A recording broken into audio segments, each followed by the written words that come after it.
Bonjour. Alors le but de la présente capsule vidéo, c'est tout simplement de vous présenter l'outil Moodle qui sert au suivi des travaux de fin d'études. Ce serait à faire dans une séance de début d'année pour vous présenter l'outil, mais comme on n'a jamais le temps matériel pour le faire, je préfère utiliser cette capsule. Bien. Alors, je vous ai ajouté à l'outil Moodle. Quoi dire de plus? Bon, d'abord que vous allez trouver au démarrage différents éléments qui vont vous permettre de prendre de l'information et de communiquer avec moi. Alors, il y a les annonces sur le Moodle, comme vous l'aviez vu sur le cours de mécanisme de la relation humaine. Seulement, il y a un pépin.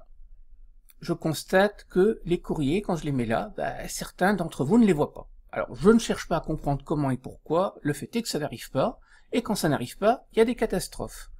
Catastrophe, par exemple, de l'année dernière, une élève a raté le rendez-vous pour les préparations de présentation orale du TFE, elle a préparé toute seule de son côté, et s'est plantée à la présentation orale où elle a perdu des points stupidement.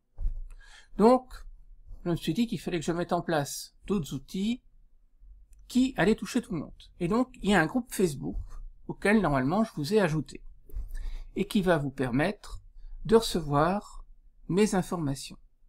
Je vous rappelle que dans un groupe Facebook, s'il vous plaît, par pitié, ne vous trompez pas, mais dans un groupe Facebook, il faut se méfier.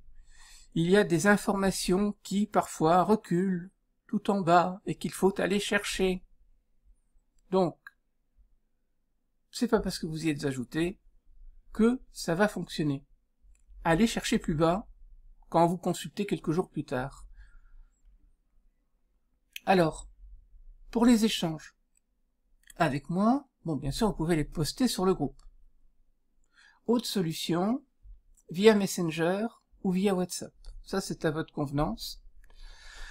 Via Messenger et via WhatsApp, l'avantage, c'est que l'interaction est rapide, immédiate, et ça nous évite des rendez-vous TFE, pas que je sois contre les rendez-vous TFE, mais qu'il y a des moyens, il y a des moments où il est impossible d'en poser.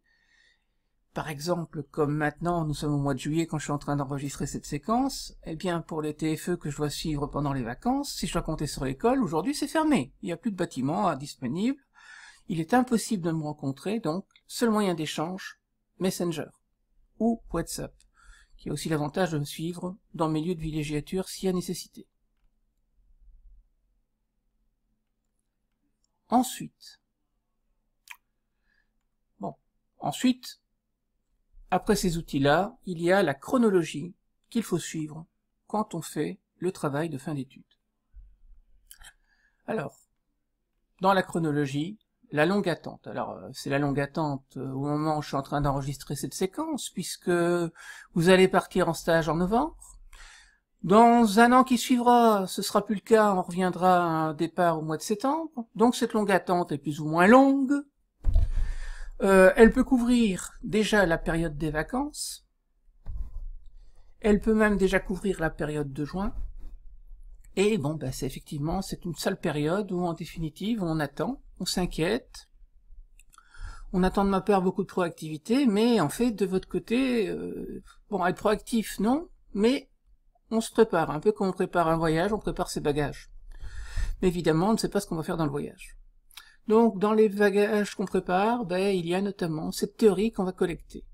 Cette théorie qu'on va aller chercher en fonction des intérêts qui sont les nôtres et du thème qu'on va vouloir développer dans son travail de fin d'études. Alors, ça me permet de toucher à un détail. Ça dépendra aussi du moment où vous prenez cette capsule vidéo, dans le temps. Au moment où je l'enregistre, nous avons des cours de TFE qui se donnent avant le départ en stage. Vous en aurez sûrement aussi après les stages. Quand il y aura un an d'écoulé, vous aurez tout ça après le stage. Et le fait est que ces cours de TFE, parfois ils sont pas tout à fait au diapason avec ce que je raconte. Chacun croit bien faire, chacun croit faire de son mieux, mais fatalement mon approche n'étant pas celle des collègues, parfois vous vous retrouvez un peu perdu, et vous vous demandez quoi faire. Bon, je vous dirais, faites pour un mieux, mais si c'est moi le promoteur, il vaut peut-être mieux vous fier à ce que je raconte, plus qu'à ce qui vous est dit à côté.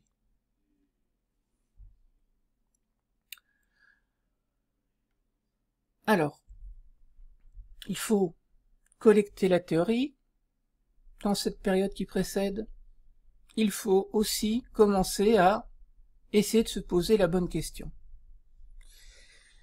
Alors, vous avez deux approches possibles. La première approche est développée ici. C'est l'approche hyper traditionnelle telle que vous les trouverez dans les cours de travaux de fin d'études, avec la question de départ, les variables dépendantes, indépendantes, etc., l'hypothèse,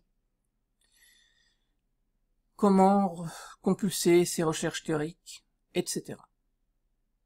Ça, c'est une des approches. Normalement, quand vous avez fait cette approche, voilà qu'arrive le stage. Bon, et là, c'est généralement la catastrophe. Dès qu'on commence son stage, c'est la catastrophe. 80% des cas, donc ne vous affolez pas. C'est dans la logique des catastrophes. Dans 80% des cas, ce que vous avez prévu en stage, eh bien, ça ne marche pas. Parce que on vous a fait des fausses promesses, ça c'est un des cas, mais c'est rarissime. Ou parce que, ce qu'on a imaginé ne colle pas avec la réalité quand on se retrouve sur le terrain. Alors, détail important. Quand vous êtes en quête d'un sujet, donc on voit que ça ne va pas, donc, je vous dis, 80% des cas, il faut retrouver un sujet. Bah oui. Et une des tentations, c'est de partir sur quelque chose qui est sur place. Donc par exemple, je me souviens d'une élève qui, sur son lieu de stage, avait observé une manière de gérer les conflits qui avait l'air intéressante.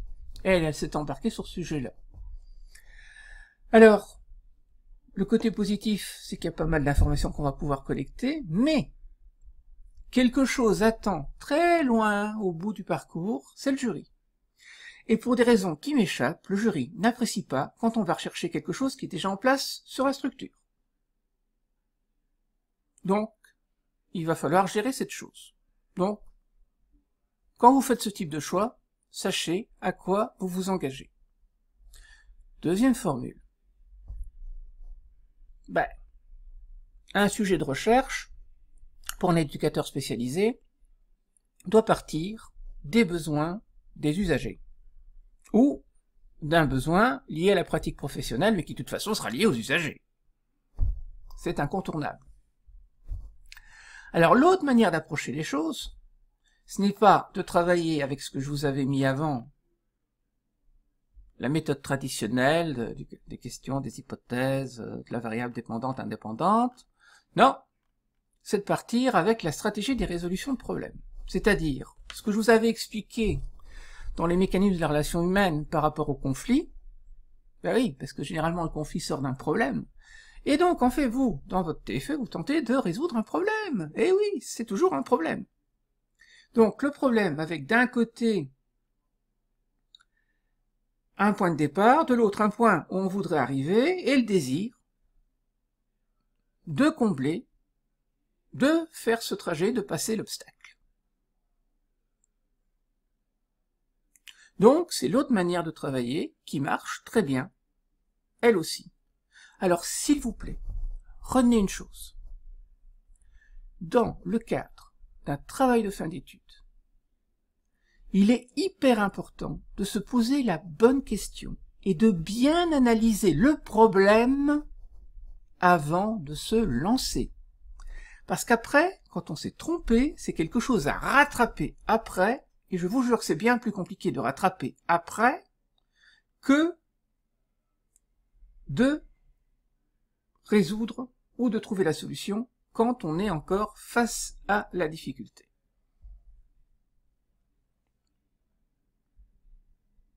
Bien, quand vous avez trouvé le problème, que va-t-il falloir faire? Bon, ben voilà, j'ai le problème, je l'ai analysé, et j'envisage plusieurs solutions qui sont possibles. Et dans ces solutions, ben vous mettez des choses en place. Ça, c'est si vous faites un travail de fin d'études avec quelque chose qu'on met en place pour résoudre le problème.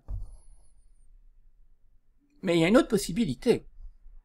Une possibilité qu'on oublie très fréquemment et que même les membres du jury n'ont jamais à l'esprit. En fait, un TFE, ça peut être aussi « je vais bien définir le problème, je vais bien comprendre, je vais bien analyser ce problème », de manière à, plus tard, sur base de cette bonne analyse, pouvoir envisager des solutions. Et là, c'est ce qu'on appelle l'approche exploratoire.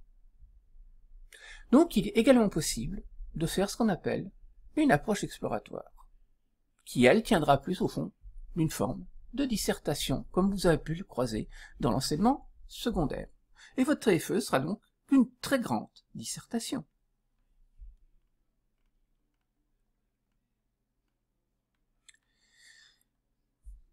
Le stage est terminé.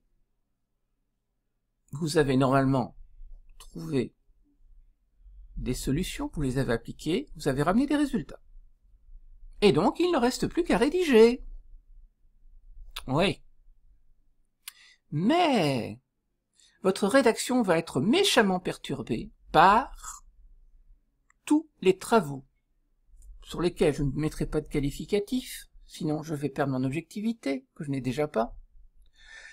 Toute une quantité de travaux qui vont vous bloquer, qui vont vous pomper de l'énergie cérébrale et qui vont vous mettre en difficulté pour la rédaction. Donc, je dirais que l'idéal est de commencer à rédiger déjà des éléments pendant que vous êtes en stage. Parce que sinon, si vous comptez sur le peu de temps qui va vous être laissé entre le retour de stage et le dépôt du TFE, vous allez souffrir. Je dis bien souffrir. Et payer des pots cassés quelque part. Ce sera sur le TFE, ou ce sera sur les cours, ou ce sera encore sur autre chose.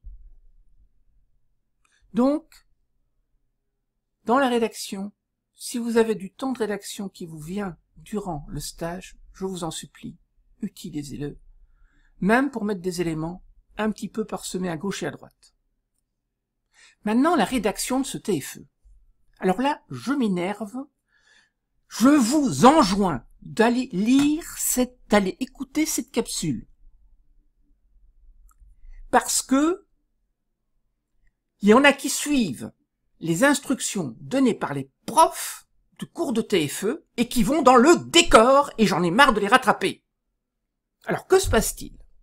En règle générale, vous commencez par rédiger la partie théorique. Eh bien non, vous la laissez de côté, cette putain de partie théorique.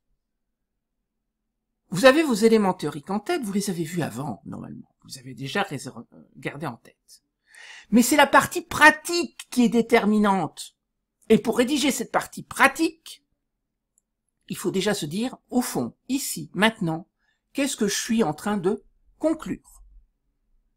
Ce n'est qu'en fonction de votre pratique, de ce que vous aurez noté, que vous irez rédiger cette partie, alors théorique, où vous aurez beaucoup plus de facilité à faire le tri. Si vous ne faites pas cette chose-là, si vous ne commencez pas par la pratique, eh bien, dites-vous bien que votre théorie va vous bouffer votre TFE et que vous allez, plus que certainement, dans le mur, à 100%. Pour le reste, consultez la capsule vidéo. Alors, évidemment, cet élément-là ne tient pas la route si vous n'avez pas fait correctement ceci avant ou ceci avant. Ça, c'est le préliminaire. Quand vous avez le préliminaire, vous pouvez aborder sereinement cette partie-ci. Alors, durant la rédaction du travail de fin d'études, il est vital qu'il y ait un échange avec moi, que vous me renvoyiez des choses, et pas la théorie, mais des éléments de votre pratique et vos conclusions. Donc, il est vital qu'il y ait des échanges. Et grâce à ces échanges, on va réussir à rectifier, à récupérer les choses, à tracer dans la bonne direction. Si je ne les ai pas, je ne pourrai rien faire. Et si vous me remettez un TFE à une semaine du dépôt, eh bien dites-vous que de toute façon, je ne vous empêcherai pas d'y aller, mais que vous allez plus probablement vous planter dans les grandes longueurs. Alors, oui, à un moment donné se pose la question, le temps court, le chrono avance, je le passe ce TFE, je le présente ou je le présente pas, je suis prêt ou je suis pas prêt?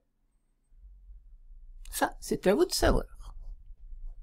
Le fait est que ce n'est pas l'expérience la plus gratifiante que d'aller présenter un oral où on se plante.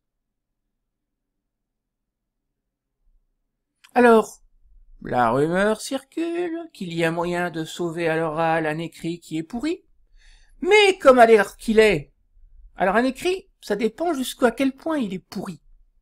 S'il est pourri en surface, ça peut encore le sauver. Mais s'il est profondément pourri, vous n'arriverez à rien, et comme il n'y a pas eu de réflexion derrière, ou que la réflexion a été insuffisante, dites-vous qu'à l'oral, vous vous planterez également. Alors, dans ce cas-là, eh bien, il faut prendre l'option de présenter plus tard. Si vous présentez plus tard, donc en août, septembre, août pour le dépôt, septembre pour la défense, retenez bien, s'il vous plaît, qu'on a très peu de temps pour rattraper les choses. Il faudrait déjà pour le bien retravailler son écrit dès le mois de juin. Parce qu'au mois de juillet, il commence déjà à être trop tard, l'école est fermée, et les échanges, s'il n'y avait pas Messenger, on serait foutu. Avec Messenger, on arrive parfois à sauver les choses. Avec Messenger ou avec WhatsApp. Et encore, parce que vous avez un cornichon qui accepte de bosser pendant les vacances.